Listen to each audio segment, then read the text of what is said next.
Coucou à tous, bienvenue dans ce nouvel épisode consacré aux 5 blessures qui empêchent d'être soi-même. Pour ce troisième volet, nous allons parler de la blessure de l'humiliation. Cette blessure, comme les précédentes, se construit à la petite enfance.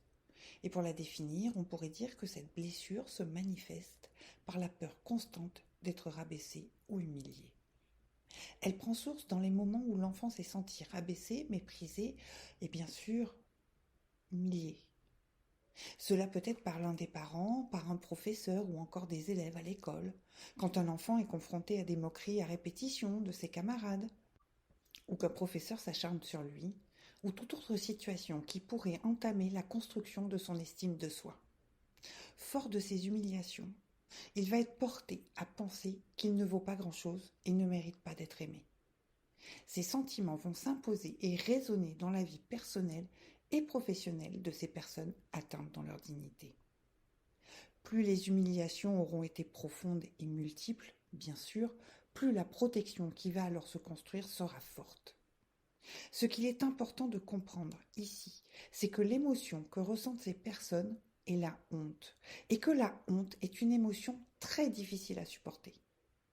Donc, chaque fois qu'elle se retrouve dans une situation qui risque de lui faire ressentir de la honte, le masque qu'elle s'est créé va alors diriger ses comportements. Son seul objectif, éviter la honte à tout prix. Le masque que s'impose la personne humiliée pour se protéger est celui du masochiste. Ce masque la pousse à réagir dès qu'une situation risque de la projeter dans la douleur de sa blessure. La blessure de l'humiliation est difficile à reconnaître et à admettre, la conscientiser risquant de nous faire replonger dans la blessure.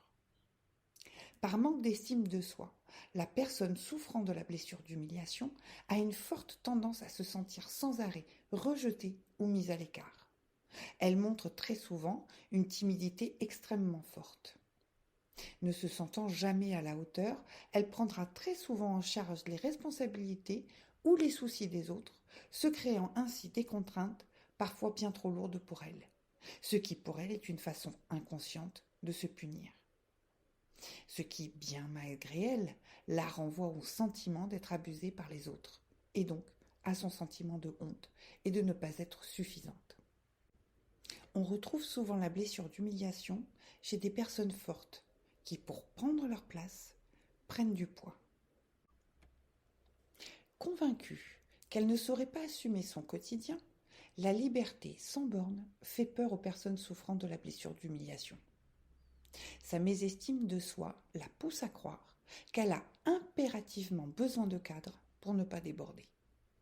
Ces personnes ont également beaucoup de mal à se faire plaisir, persuadées de ne pas le mériter.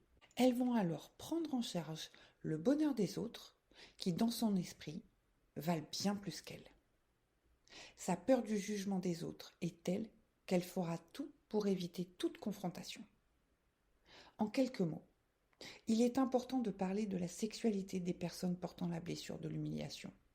En effet, souvent brimées par des parents qui poseraient la sexualité comme quelque chose de sale, ou encore les enfants abusés sur lesquels on pourrait faire porter une responsabilité qui ne leur appartient pas, peuvent porter ce masque du masochiste et restreindre leurs désirs, assimilant la sexualité à de la honte. Bref, cette blessure est très sournoise. Elle nous fait croire que nous ne sommes pas à la hauteur, indignes, et amène à une autopunition, focalisée sur la honte de ce que l'on est ou la peur de faire honte aux autres. Le masochiste se croit moindre que les autres et cherche à tout prix à se sentir digne. Si vous vous retrouvez dans ces descriptions ou que vous reconnaissez quelqu'un de votre entourage, sachez que ces blessures guérissent, que le fait d'en prendre conscience est déjà un premier pas vers la libération. Retenez que les masques que nous portons n'ont vocation qu'à nous protéger de ces blessures que nous cherchons à fuir à tout prix. Commencez par vous interroger quand vous sentez que votre réaction est démesurée face à une situation. Demandez-vous si c'est votre vraie nature qui agit ou si c'est votre masque qui a pris la main sur vos réactions.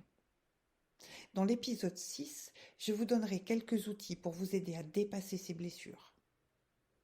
Pour le moment, je vous dis à la semaine prochaine pour un nouvel épisode consacré à la blessure du rejet. D'ici là, prenez soin de vous.